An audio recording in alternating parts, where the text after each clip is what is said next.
Welcome to Feminist Question Time, brought to you by Women's Declaration International, the leading global organization defending women's sex-based rights against the threats posed by gender identity ideology. There's more information on the website, womensdeclaration.com, where you will find our declaration on women's sex-based rights, which has been signed by 34,148 people from 160 countries and is supported by 474 organizations. We have over 100 volunteer activists, including 53 country contacts, engaged in defending women's rights. Please join us as a volunteer. Today we have with us Vaishnavi Sundar from India, who's going to be talking about Western Imperialism 2.0, a roundup of woke developments in India. We have Elly from Germany, who's going to be telling us about some myths about legal prostitution. And we have Kelly from the US, who's going to talk about her experience being excluded by the National Organization for Women for not being adequately trans inclusive. Welcome, everyone. And with that, I will turn it over to Vaishnavi. India has been consumed by the gender identity ideology with little to no resistance. This talk will list a series of dangerous developments that happened in this past year. For the live audience, as well as those who might watch this talk on YouTube later, I urge you to please check my FQT from November 2021 that leads up to the contents of my talk today.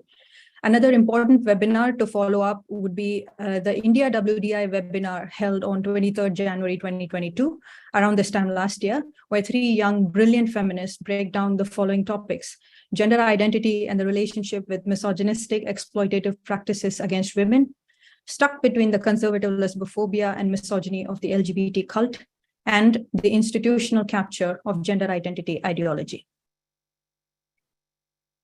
A lot has happened with regards to erasure of women's rights in India, yet no mainstream media publication has approached the subject of gender ideology from a critical viewpoint. I have been documenting many legal, social implications of this ideology through my e-zine I founded in the beginning of last year. And I have since written more than 25 pieces exploring this topic from an exclusive Indian angle. There used to be a time when I used to be commissioned to write for Indian media houses, but ever since my political views have become public, they don't wish to platform me, and especially not when I speak against the gender overlord. In February, I wrote about how adoption rights in India were turning into a playground for gender ideologues. CARA, the Central Adoption Resource Authority, is a nodal body for adoption of Indian children and is mandated to regulate in-country and inter-country adoptions as the central authority of the government of India. CARA states that a single female can adopt a child of any gender, but a single male shall not be eligible to adopt a girl child. For every potential adoption, a social worker is assigned to the case to run background checks, etc. At least in theory, this procedure is quite watertight. But despite laws, these mandates aren't always upheld. Not to mention India's population and a corrupt government that turns a blind eye when cases slip through the cracks. In a recent case based on a petition by a trans couple, the court observed that a marriage certificate isn't a prerequisite for adopting a child, as some provisions allow even single parents to adopt. The sex of the child this trans couple wanted to adopt was not mentioned. Either way, it seems reckless to readily circumvent carefully thought out policies for the sake of inclusion of the so-called trans rights with no demarcated stipulations. Essentially, the lobby groups have managed to set legal precedents to trans adoption rights by enabling men to self-identify as women, thereby violating the rules laid out by CARA that males, in the absence of female partners, cannot adopt a girl child. Now, all a partnered man has to do is proclaim a feeling of womanhood and will receive a clean chit to adopt a child of either sex. We already have a very prominent TRA, an intact male, Gauri Sawant, who believes, in quote, "You don't need to have a uterus to give birth to a baby," end quote. The Women and Child Development Ministry was allocated 252 billion rupees for the welfare of women and children. But can they define what a woman is? The Tamil Nadu Uniformed Services Recruitment Board was given a court order in March last year to create special reservation for trans people, and that their inclusion can't be clubbed under the female category. I was initially happy that female workplace quotas will no longer be infringed upon by males who self-identify as women. However, it was not about protecting female affirmative action quotas at all. Rather, this judgment was a result of a confusion around several pre-existing safeguarding measures for various groups, not just women. One of the media reports that announced the passing of this judgment said, in quotes, "The Madras High Court has held that clubbing transgender persons who self-identify as females under the quota for women is unconstitutional." Notice how transgender is a self-identified female, but a female is a woman. Without going into detail about the various issues with this judgment, let me point you towards 3 real-life implications of this order. The changes mentioned in this criteria is only applicable to males who self-ID as female and not the other way around. Shocking. In 2019, the Commissioner of Social Welfare told the Madras High Court that transgenders were entitled to reservation in jobs and education as per the caste-based community certificate, which if they provide, they can be eligible for such reservation. And those who do not possess community certificates could be considered as most backward class candidates. Transgender who prefer to identify themselves as females were eligible to compete under the 30% special quota for women candidates and also under the rest of the 70% meant for both men and women. In 2021, 3 men self-identifying as female applied to be a constable at the uniformed services. These 3 men couldn't apply for the job due to the upper age limit of 26. All of them were older. While the uniformed services has existing provision for destitute widows to seek employment due to the death of their husband, there is an age limit of 35. The TRAs behind the case that I mentioned above cited that the petitioner's upper age limit must be the same as that of the destitute widow, for after all, they are marginalized on the basis of their gender. The plea was allowed by the court and the 3 men took the aptitude test. Having taken the test and failed, these men wanted a much lower cutoff mark like that of a destitute widow. The 3 men scored 30, 32, and 35 respectively in their test against a required 38. The cutoff for the destitute widow category was 29. So they filed a petition with the court stating that they needed relaxation of cutoff marks because if the destitute woman gets it, they should too. In March 2022, Madras High Court made a strong recommendation to create special reservation for transgender candidates in future recruitments, in addition to extending other privileges. Inventing the transgender Indian child. UNAIDS, a UN program set up to end AIDS as a public health threat by 2030, along with an ad agency, launched a campaign called Unbox Me to, quote, sensitize larger communities on the rights of transgender children, end quote. They made a film as part of the campaign where a sweet young non-conforming boy is seen as not fitting in, and therefore he must be trans. This was in the lead up to the International Transgender Day of Visibility on March 31st. So one can assume to unbox a gender non-conforming child, according to the TRAs, is in fact put them into the correct gender box. A boy in a dress goes into the girl box. At least that's what the campaign implied. The egregious motive of this campaign and the kind of future they envision for Indian children as young as 2 has mortified me. The UNAIDS has based its entire campaign on a study by the Journal of Psychological Medicine, which claims that 31% of transgender persons in India end their life by committing suicide, of which 50% have attempted suicide at least once before their 20th birthday. Upon further scrutiny, I deduced that this study is but a gross misrepresentation of facts, and it is shockingly alarmist. It doesn't have a single legitimate source to confirm their claims. It is simply made with a propagandist viewpoint. Raising awareness amongst adults about AIDS with campaigns to normalize homosexuality, legalizing gay marriages, promotion of safe sex, etc., has taken a backseat. But the rigor with which huge intergovernmental bodies like the UN and swaths of fringe organizations all over the world are unanimously channeling their energy towards this phenomenon of trans kids is disconcerting. Maybe some of you remember that I talked about the TRA lobby producing a training manual for children, which mentions puberty blockers, hormones, and surgical interventions as solutions for gender dysphoria. There is also a huge push for administering Lupron to children. Social media forums are filled with minors discussing which doctor to go to for it and how young they could be to get it. It is also concerning, but not surprising, that one of the authors of the training manual that I mentioned, a trans-identifying man by the name Vikramaditya Sahai, is himself heavily entrenched in a particular brand of pornography, the sissy porn. In his Instagram account, he posts pictures of himself completely naked and talks about gender and expression and fluidity, among other things. He is also a member of a subreddit called Indian Sissies, where he posts pictures of himself with the caption, "Still a slut." I have also written about a popular trans rights activist who glorifies pornography and writes articles claiming that porn told him that it was okay to be a girl. In 2018, at a university in Kerala, a trans-identified man participated in women's sports and in so doing, kicked a woman out of her rightful spot. Ria, aside from competing in the wrong category, also competed outside of his age group. Though authorities have specified an upper age limit of 25, the 28-year-old Ria competed and won. A recent judgment passed by the Kerala High Court allowed trans athletes to participate in the category of their own choice, with an added caveat, in the absence of a separate category. This judgment came after a petition was filed by the trans-identifying man who goes by the name Anamika. The petition addresses his grievance at not being able to compete in the female category at the district level judo championships because that's a category that he felt matched his gender identity. The court has issued notices to the associations as well as the state authorities to implement the above order. The order is applicable not just to judo, but any sporting activities any trans-identifying male wishes to participate in.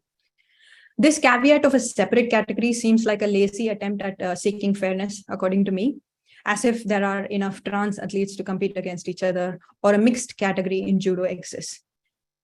Judo, much like other combat sports, if made mixed, will not only favor male competitors, but violate the safety and privacy of female competitors.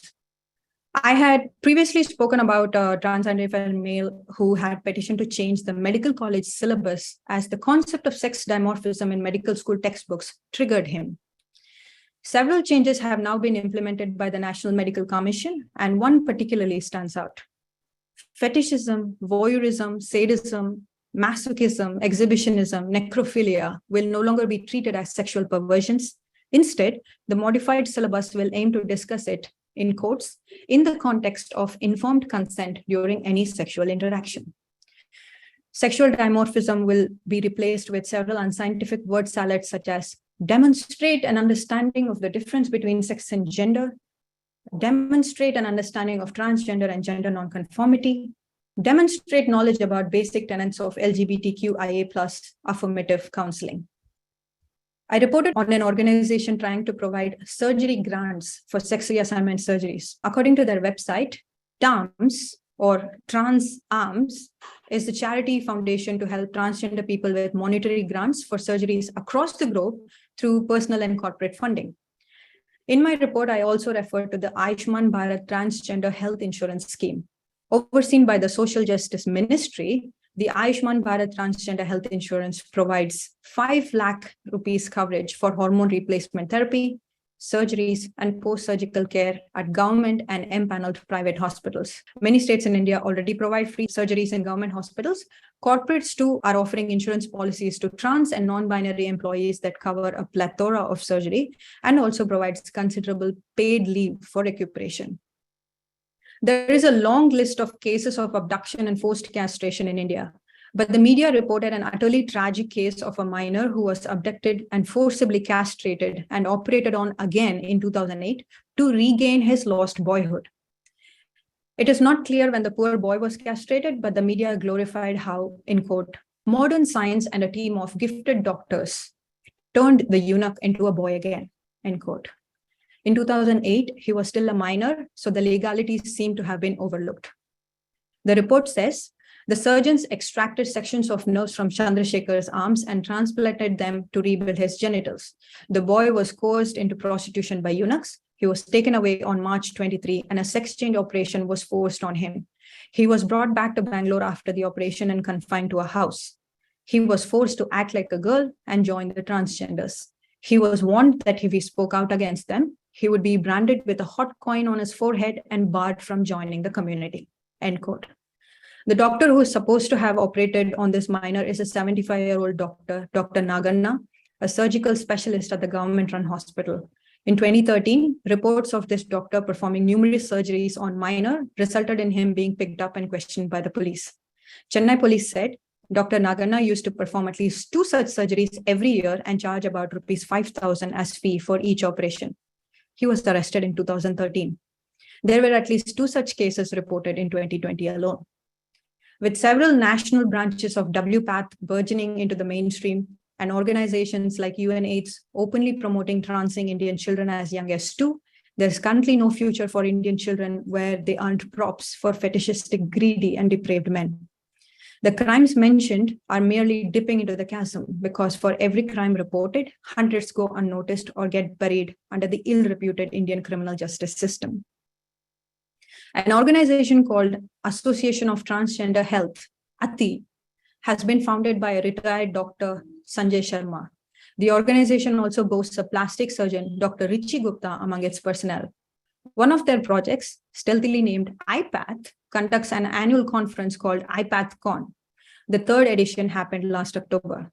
ATI put out a guideline titled ISOC 1, much like the SOCs that WPATH provides, but with an Indian twist. Dr. Sharma, who is the chief editor of the guideline, is apparently a board member of WPATH himself. In the 247-page long guideline, the word gender appears 608 times, affirm 160 times, incongruence 132 times, detransition, as you know, 0 times. The Supreme Court announcement in the late 2022 allowed married women's forced pregnancy to be regarded as marital rape only for the purpose of abortion. Discussions around criminalizing marital rape itself is still under discussion, but for the purpose of abortion alone, the court has made an exception. The Supreme Court also made it clear that the marital status of a woman seeking abortion shouldn't be a basis for discrimination as long as it is within the 24-week legal ambit. The announcement is a re-evaluation of an Medical Termination of Pregnancy Act, which limited the scope to married women, except in cases of rape or threat to mother's life, and it had only up to 20 weeks. Barely a few hours after the Supreme Court announcement was picked up by the media, the trans rights activists took offense to the one word describing the one demographic that rarely clinches a win: women. Several media outlets published long forms about the discrimination faced by queer, trans, and non-binary persons seeking health services. An article quoted Ray, a 42-year-old trans man. My identity is a bigger question mark than what my medical problem is. I physically look like a man, but haven't undergone a transition surgery, so I still have a uterus. So if there's a problem with my uterus, they don't know what to make of me, end quote. I wonder if Ray could simply state her sex, not assigned, but observed, rather than demand an entire medical profession to dance to woke tunes. In December last year, a queer lawyer, Rohin Bhatt, wrote a passionate appeal to the Chief Justice of India, requesting a small administrative direction to include preferred pronouns in court appearance slips. This additional section on the slip is to affirm the identities of queer lawyers and will also be reflected in court orders and judgments. Bhatt's letter draws from international courts where such inclusivity has been already established. He cites the Provincial Court of British Columbia, where preferred pronouns need to be recorded as per the procedure starting December 2020. Thank you, Tranada.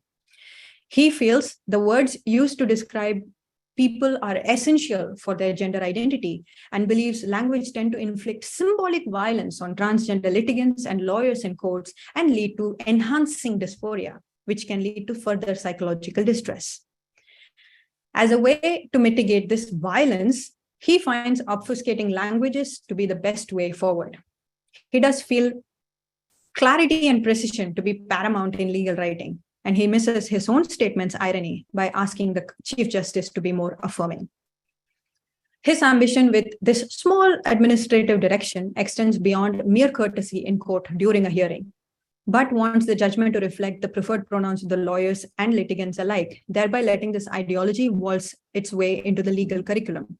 He goes a step further and suggests that clerks have to be trained to use queer inclusive language and wants lawyers to submit briefs using the same muddled language. And he wants to, begin quote, eliminate the methods we were trained to use in law school, end quote. Essentially, this small request is demanding a complete overhaul of the entire legal system, which is very important to begin with.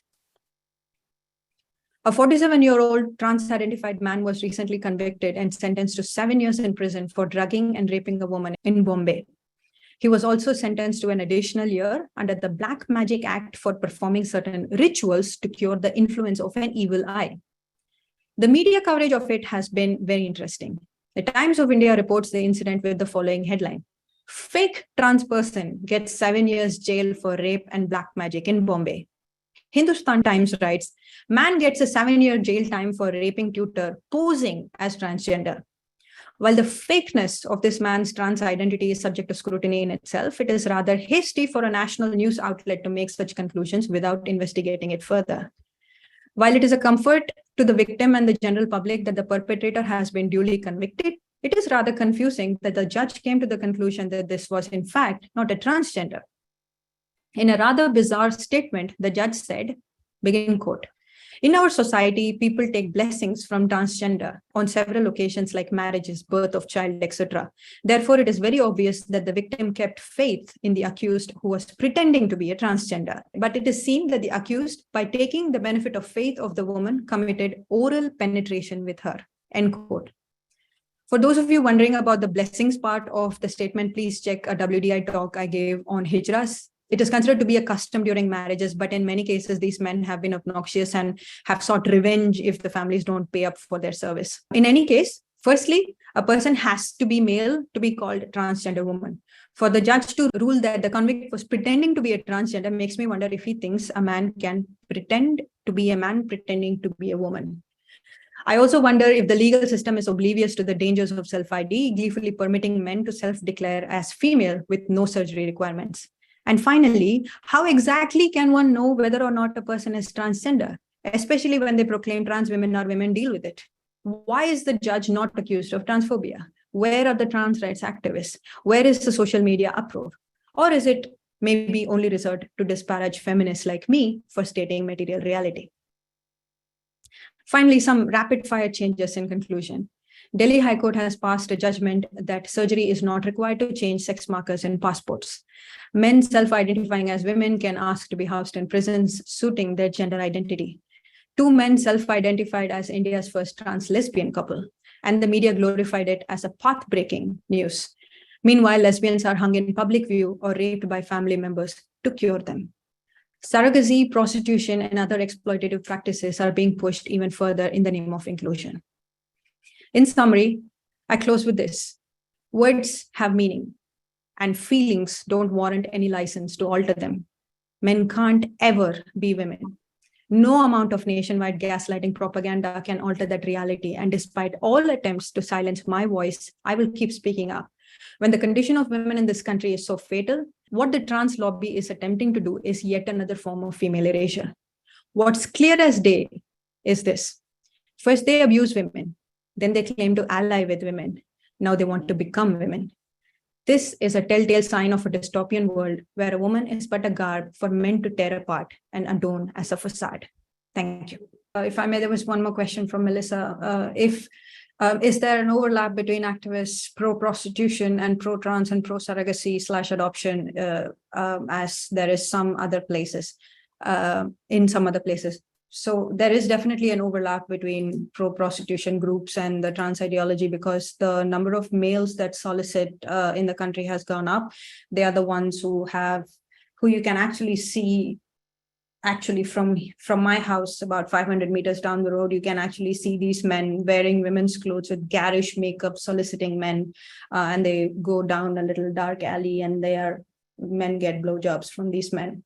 Because they do that, and their livelihood depends on prostitution and providing this sort of a money to their teacher or their guru or in the trans community, they end up having to do this over and over again. And because they are doing it and because it's their livelihood, they have kind of owned prostitution as a profession in a way that they are not letting women to talk about abolition or not letting women to talk about exit.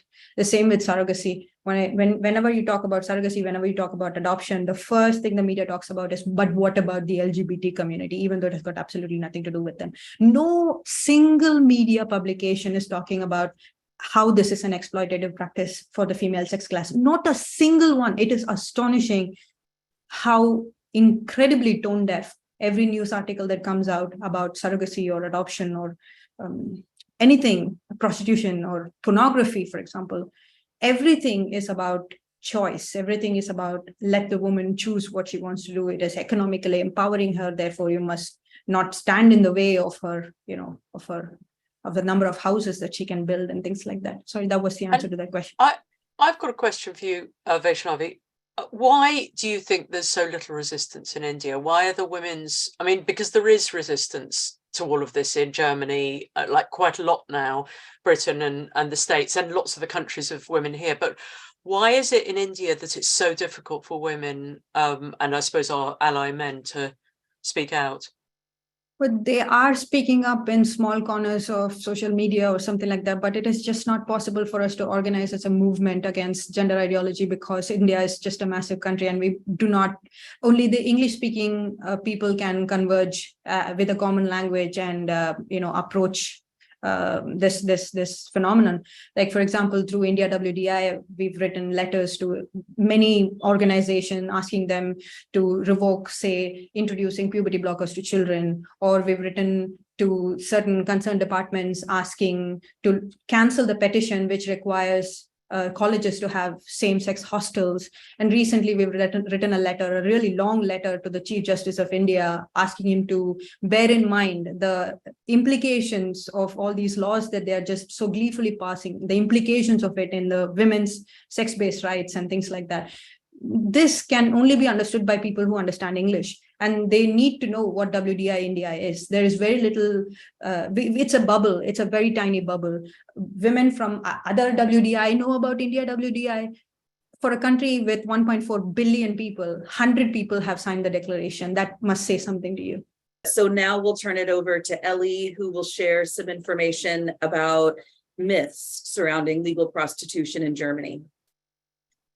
So I'm here to talk about legal prostitution, and I'm a feminist from Germany. So a lot of my research into this area has been local, but I'm finding, looking at other countries with similar laws like Austria, Switzerland, or even New Zealand or parts of Australia that are often painted as a different kind of approach, sometimes called decrim, that really at the end of the day, those are hugely similar approaches to the sex trade. And those who want to read the details and the sources, there is a report by the Coalition Against Trafficking in Women. I'll share a link later to that as well, but I'll give an overview of what I mean. Because, yeah, Germany has sort of fallen out of favor. Many might know we're nicknamed the brothel of Europe, but parts, Australian states or New Zealand are often presented as a great alternative.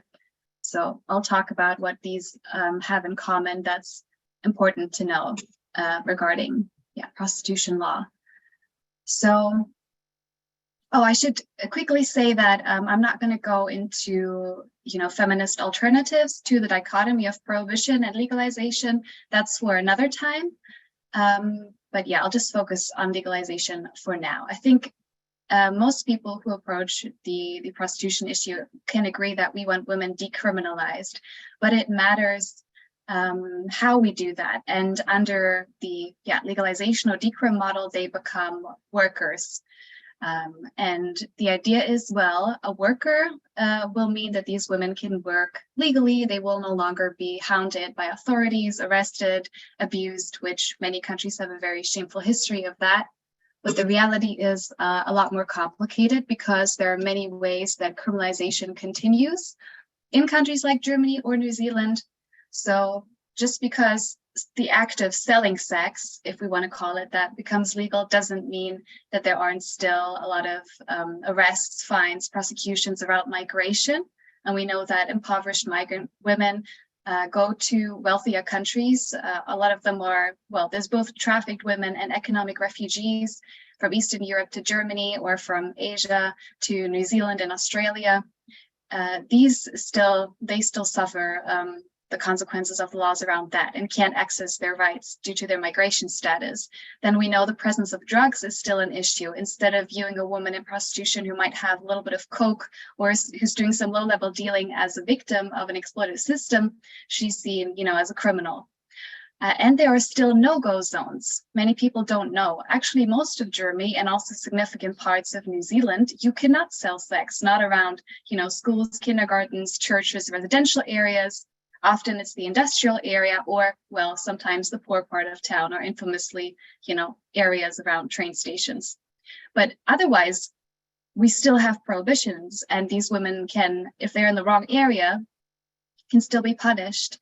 We often hear about child removal in, Nordic model countries, but this is a global issue that still continues. There's still a lot of children being removed from mothers, and about half of women in prostitution are mothers, and a lot of them fear seeking help because they know other women who've lost custody. And furthermore, there are new types of criminalization that come with legalization, depressingly, ironically. For example, there are women who cannot exit the sex trade because they are tax indebted to the state, because as a worker, of course, she must pay tax. Some countries, such as Austria, also have mandatory health checkups, so women have to still undergo this, I think, quite old, often barbaric practice of being examined against their will intimately. And if they're found to be sick, a lot of them are just deported. And there's mandatory condom use that women can be fined for. And finally, I think the COVID pandemic showed how quickly legalization can slip back into prohibition. So a lot of countries with strict social distancing rules just straight up criminalized the women who were so desperate that during a pandemic, they continued to sell sex. And this is because, well, they're workers, so they must have savings, so they can just apply for benefits. That's not really how it works for most women.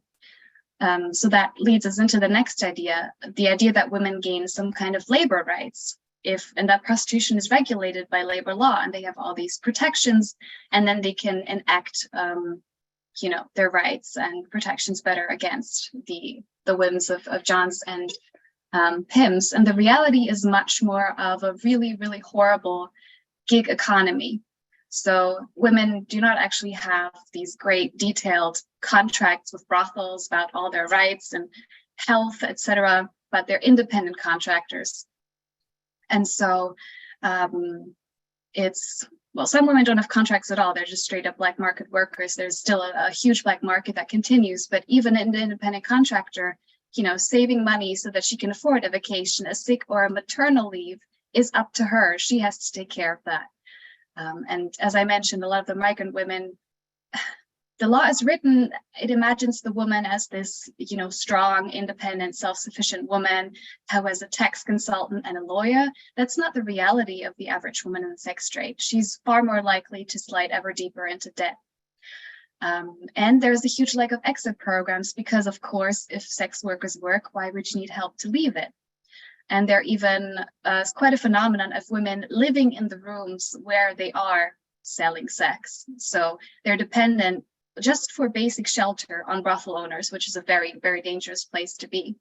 And there are very few regulations around things like prices or shift length. And we do know that with legalization, as it becomes even more culturally normal than it is previously, more men want to buy sex, but there isn't a sudden rise of women who want to sell. So both, poverty, migration, and trafficking comes in to fill that demand, and prices plummet. So there are actually places in Germany, and I believe in other countries as well, where you can pay women for sex acts in coins. That's how little it can be. And just overall, even if we take trafficking out of the picture, legal prostitution means we say it's okay for women's sexual intimate boundaries to be subject to market forces. So not her personal desires or how she's feeling today decides whether, for example, she will use a condom or won't, will offer anal sex or won't. It'll be how big is the competition, how much more does she need to pay room rent today, etc. A lot of people imagine that when the sex trade becomes legal, society increases their respect for women. Now, to be fair, a lot of the countries whose legislation I'm critiquing, these laws are only about 2 decades old. So you could say, okay, let's give people time. But nonetheless, there are some worrying trends emerging. Actually, how the reframing of the woman from criminal to worker creates new types of stigma. So I often find it important to emphasize acceptance of prostitution does not equal acceptance of the women themselves. Even though, like I said, we can still watch and wait because it's only been a few decades. I do observe, especially in my country, but I'm seeing this elsewhere also, that there are new types of stigma emerging specifically from the idea that this is just labor. And so many people still have this old-fashioned view: women in sex trade, they are home wreckers, or they're born deviants. It's a very, very old idea. Patriarchal philosophers throughout time came up with these ideas that women are born nymphomaniacs, and that's why, it's fine to subject them to this industry. And this view is still very much around. But under legalization, it takes new form, specifically the idea that women in sex trade serve as sponges for male violence, as rape fodder, as I call it. I know that's a drastic term, but that's very much what people mean. The attitude that if we have these sexually aggressive men, we don't really know what to do with them. Well, if we can send them to brothels, we'll calm them a little bit. So this idea of men as pressure cookers, essentially, and some group of women will have to be sacrificed, essentially. And this is where a lot of the support for brothels comes from, this exact idea. I hear this from people all the time, including women. And it culminates, I wrote an article for the feminist magazine Redux about this specifically. So this is all sourced and confirmed, that there are these psychological treatment facilities that treat sex offenders, rapists, and they will use women in prostitution to teach men about consent. So he actually gets to practice on her body. Because, now she's some kind of healer, but really she's still an other. And yeah, we're fine with putting her in danger. And then, very depressingly, a lot of sex trade survivors can testify that in countries like Germany and New Zealand, if they say prostitution and what men did to me traumatized me, they're told, well, look, a lot of women like this, a lot of women choose this, and you just happen to be in the wrong job. And I'm sorry you had a bad experience, but there's nothing wrong with the system, so it must be you, the individual. And connected to this, the idea that, the way that Johns behave towards women will change, that if they just view them as service providers rather than, my secret dirty hobby that's kind of illegal, they will treat them better as well. And if the idea, again, that there'll be fewer criminal elements, which I'll get to in a bit, then also Johns will be more relaxed and calm and just easier to deal with. And the reality is what survivors tell us. So there's some women who lived the transition from, a prohibitionist model or a more tightly regulated model to this more legal free-for-all, who tell us that actually John's entitlement escalates. And there's a lot of evidence for this. First of all, again, very, very few legal limits on what a John can do. Any fetish that he has, any kind of way that women are objectified and dehumanized, is normalized. It's an integral part of the trade. If you go on a sex trade advertising site where women put up profiles, there's a huge emphasis on her age, including barely legal, on her skin color, ethnicity, race. Unbelievably, I'll explain in a second all the terms. I'm just seeing the questions come into the chat. So that's fine. This is the only industry where you can choose your service provider by her skin color, and obviously any kind of body type that you can imagine is fetishized. And the range of sexual practices that men can do to women is quite shocking. I don't think even our legislators know about that, or they don't want to know. Now, to be fair, a lot of the things that I will list could be done in a relationship as well. And we do a lot of activism around, that these would actually be signs of domestic violence, like a tendency for strangulation, etc. But yeah, when he can't get it from the woman at home, there's always a woman at the brothel or an escorting, etc., that he can do it to. So those would be practices such as gangbangs that people might know from pornography. So a group of men all, I believe, sexually abusing a woman after each other, popularized by pornography, but also these flat rate or all-inclusive offers. So flat rate is he pays once and then he can go with as many women as he wants. And there are really, reports of men queuing outside brothels for offers such as this, or all-inclusive, so he pays once and then he can do with her whatever he likes. And finally, esclavia is the term that they use in the German sex trade for the opposite of a dominatrix. So that's a woman who will have to submit to a sadistic man's whims, and that can include severe bodily harm, acts of torture such as, I'll just list a few, that's skin cutting, electrocution, making her consume urine or feces. And he can call it sex work, and this will be legal. And brothel owners don't really serve to protect women. They are there to protect their bottom line, and they're often complaint managers for the Johns rather than the women. And we don't have a lot of great data, because even collecting statistics on violence in the sex trade is considered by many to be stigmatizing. So just to talk about violence is somehow encouraging it. This is a very frustrating development that we also have to fight as feminists. But a lot of the evidence does show us that physical, sexual, and lethal violence, so murder in the sex trade, is very, very often committed by a John. Often a dissatisfied customer feels, I paid, therefore I am owed, and if she doesn't do what I want, I get to shout at her, belittle her, complain to the pimp, slap her across the face, and worse. And the rate of prosecution of these crimes is still very low. We know it's low for rape and abuse for all women, but this group of women still very much so. Their rates are disproportionately higher to other women in society. There's the idea that legalization will mean we'll be better able to help women around their health issues. They'll be more likely to tell a doctor that they're in the sex trade, and more likely to seek at least medical help. So it's true that there are some anonymous services for women, but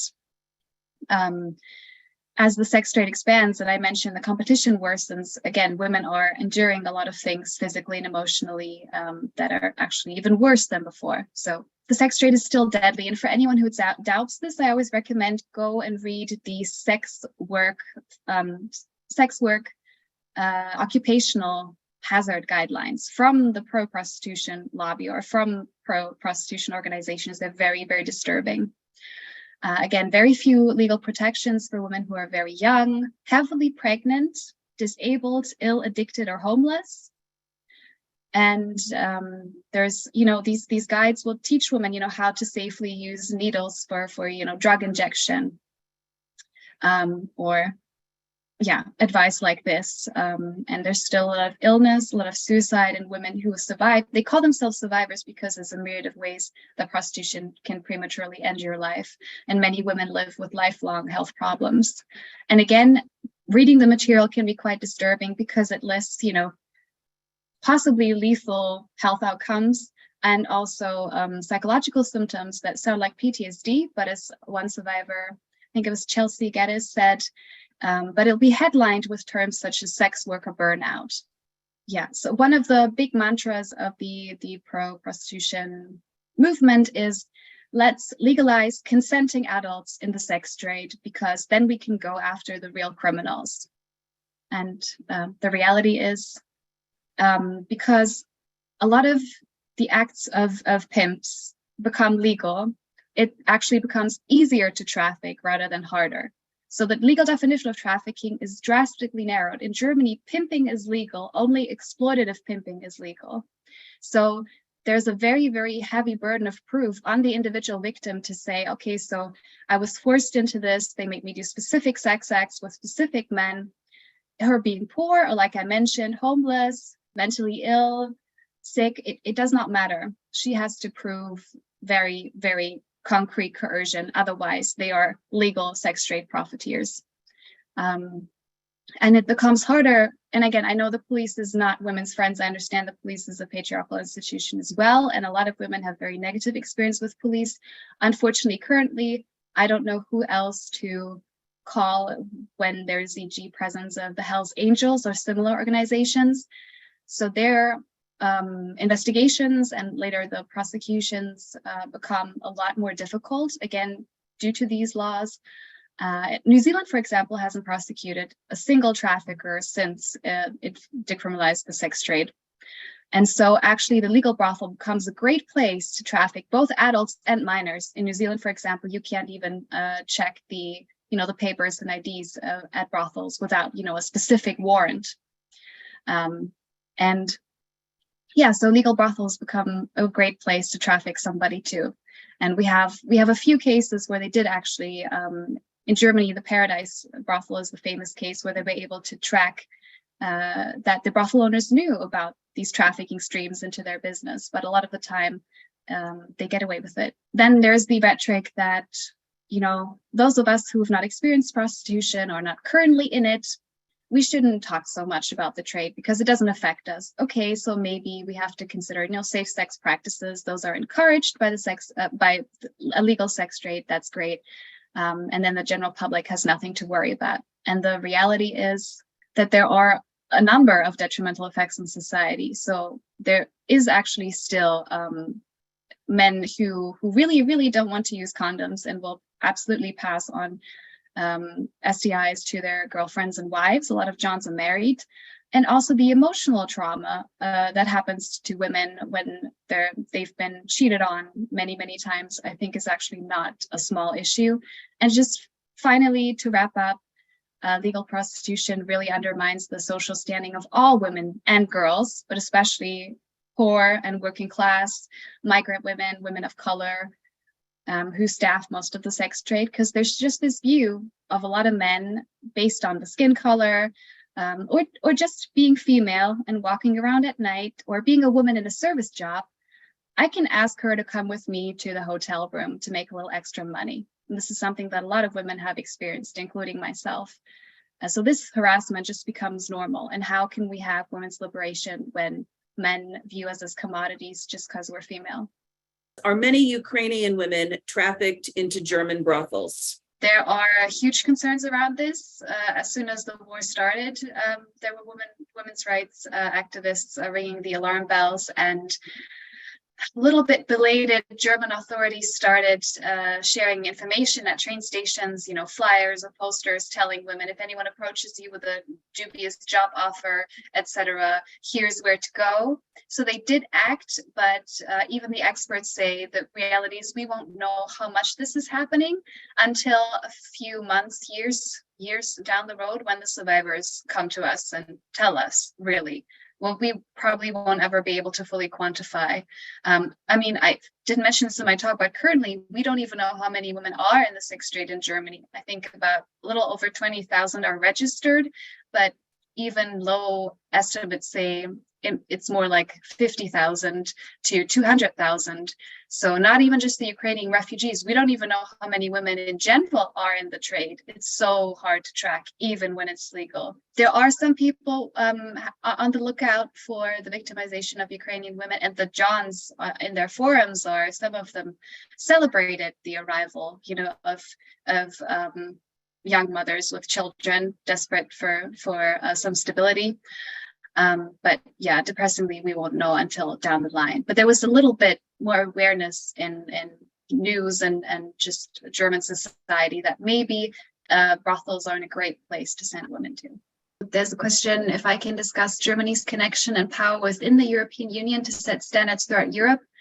So I'm not as familiar with the exact laws there, but there are a lot of European and international conventions that want to fight human trafficking, and Germany is one of the countries that's always blocking because it would violate our prostitution law.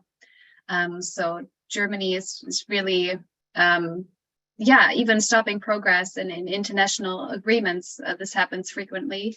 And on the other hand, if Germany were to, which I didn't talk about today, I assume many women are familiar with the Nordic model. Otherwise, have a look at the website Nordic Model Now. So I think, feminist alternative to prohibition legalization, if Germany were to go that route, of course, that would have huge ripple effects. There's been a debate in Spain for some time. So I think the current Spanish government is somewhat positive towards the Nordic model approach, because after us, Spain is the second biggest brothel of Europe, I guess. But yeah, that hasn't been in the media as much as we would like, and we don't know if it'll actually go through. There are some developments in Germany, so the sex trade survivors are getting more and more organized and getting more and more screen time on TV, which it takes a huge toll on these women. So they really need all the support they can get, because people, they want to hear from someone personally affected, and which yeah, of course, those women have to be included, but that also puts all the burden on them to do this kind of activism. So there's some progress there. We're getting more and more support from different political coalitions, so both Conservatives, Labour, German Greens, but it could still be could still be a while before we actually get a law change. There isn't a proposal. There is now, I think, a governmental group where the supporters of the Nordic model organize together, but there's still a clear minority. And we're very, very slowly changing public opinion. So now we will hand it over to Kelly, who's going to talk about a grievance that she has currently with the National Organization for Women, which purports to be one of the leading organizations to support women's rights in the US. So take it away, Kelly. I have been a longtime feminist. Actually, I was 7 when I read the proposed Equal Rights Amendment, and was very upset that we don't have sex-based rights. And I'm shocked today that we still never have gotten there. And I guess I should not be shocked. Now is a organization that purports to be the largest feminist organization in the United States. It was started in 1966, and one of the initial founders was Betty Friedan, as well as Shirley Chisholm, Polly Morey. It has been kind of characterized in some ways as a white middle class movement. However, I would say that, knowing the history of it, that women of color, lesbians have been fighting to have equal ground throughout the experience. It does say it's the largest feminist group in the United States, and it does have quite a lot of chapters. And that's one reason that I joined it, was because it was a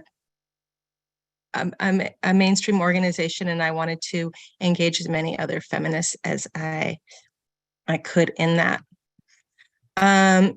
It does identify core values of fighting for racial justice, LGBTQ rights, constitutional equality, reproductive rights, economic justice, and ending violence against women. So it does claim to be representing many, many issues of concern to women, and being a multi-issue umbrella organization. I joined about 5 years ago when I was recruited to be in my local organization. I have been active, given hundreds of hours of time. I would say that while I'm not necessarily a top leader, that I'm a solid member that has organized events, shown up at things. I've been basically part of the movement for a long time. And some of the events I've organized focusing on fighting racism, economic inequality, etc. We've really attempted to cover issues on all the different areas. So one of the organizations that I have been part of is the Legislative Task Force. This is a statewide organization that works at the state level to look at promoting advocacy and engagement with laws that support women's rights. This is an infographic from an effort that I chaired a couple of years ago regarding the documentation and tracking of violence against Indigenous women and people in Oregon, because as we know, when there are poor statistics, it can be hard to talk about what is going on. But my point being here that I've been an active member. I've been very involved in recruiting people to be part of the movement, and introducing, we did a kind of a FAQ on how to engage the legislative system, et cetera. So I just wanted to give a little bit of picture of what the National Organization for Women is in the United States, because I understand that might not be known for women who are around the world. I definitely think there's a lot of room to critique it. And in particular, I think looking at global solidarity is a huge area for concern. In the last several years, like other organizations, I would say that NOW has been captured by gender ideology and has trended more and more towards centering the issues of trans-identified folks and putting them to the forefront, and whether it's reproductive rights or other areas, it seems to be all about the needs of these trans-identified persons, as opposed to looking at sex-based rights for females. So I have been active for the last several years, and I got a letter. So just a second about how the legislative cycle works in the state of Oregon in the United States. The legislature has several months where they're in session. Bills and laws are considered in hearings, and that's often where we engage our representatives. And then there's a period of time where it's sort of a break. So as they were reinvigorating for the 2023 cycle, which starts next week, I had been informed that I would not be allowed to participate.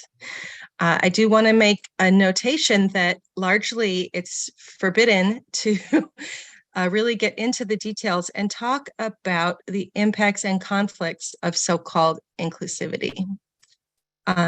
It's just shut down entirely. The impacts on safety, dignity, access, and the challenge of sex-based rights is largely being ignored. I wrote back saying that I am focused on the safety of rights of women, as you would assume in the National Organization for Women, and that my position has always been that I support the civil rights and the human rights of all people. So I am in the process now of saying, hey, let's talk about this. And I feel in the case of mainstream feminism and the context that the conversation about the impacts of transgender identity and the impacts of policies and how they actually affect women is actually just not being discussed at all. It's probably not news. Anyway, my state chapter has referred me to the the national level. I have filed an official grievance. Again, the goal here for me is to bring the conversation of the impact of this trans inclusivity ideas to, let's talk about the details. Let's talk about what this means for women in sports. Let's talk about what happens when we conflate gender identity and sex. And so that's really what I'm going to be seeing as success, hopefully, if we are able to get into more of that in detail. I have had a board member respond to me, say that they're really interested in having more of this conversation going. And I've also heard from radical feminists, well, why are you even bothering? And I think the reason why is because I think it's important that the topics are brought to sort of the liberal feminist conversation, that we're not too excluded, that we have those dialogues. So when I have talked with people, I basically found this meme that I thought really express my particular point of view, which is that we cannot be putting the needs, the rights of women second to the idea of gender identity, which cannot be legally defined, legally proven. It's an assertion versus material reality. So I know I'm kind of preaching to the choir here, but I wanted to just take a couple of moments to talk about the struggle that we're in. And I'm very much interested in the ways that we might engage women, engage other people who identify as feminist, as to why we need to get into the details and really look at the impacts of these ideas that might sound nice on the surface, but when you really look at how women are affected, we know that there's definite challenges and issues that we need to address. So I'm hoping to open the door for continued conversation and engagement. And barring that, if I get no traction whatsoever, I'm hoping that maybe this experience will help me break up with mainstream feminism a little bit more and be able to understand who to work with and who to just let them do their thing. I am hoping for more conversation and dialogue, and I'm not sure that I have a lot more to say other than that I think that it is very important that we don't stay in our little bubble of people who agree with us, and that essentially this exclusion I'm facing is around not conforming to a certain very specific platform that I think has taken over the general movement and served as a wedge issue to diminish the feminist movement on all the different topics. I think that's a discussion that is really needed. I've been active in identifying the challenges that gender ideology and inclusivity put on sex-based rights, and in particular, the legal conflation of gender identity with sex, and educating our elected officials about the changes in wording and impacts of that on women, as well as solidarity with incarcerated women. I have a Facebook page called Solidarity with Our Incarcerated Sisters, and I organize cards and letters to female inmates on the West, different prisons in the West Coast. And I think we need to encourage the National Board of Now to have more dialogue about the conflicts and issues that the idea of inclusivity, what those impacts are when it comes to women's lives and women's rights.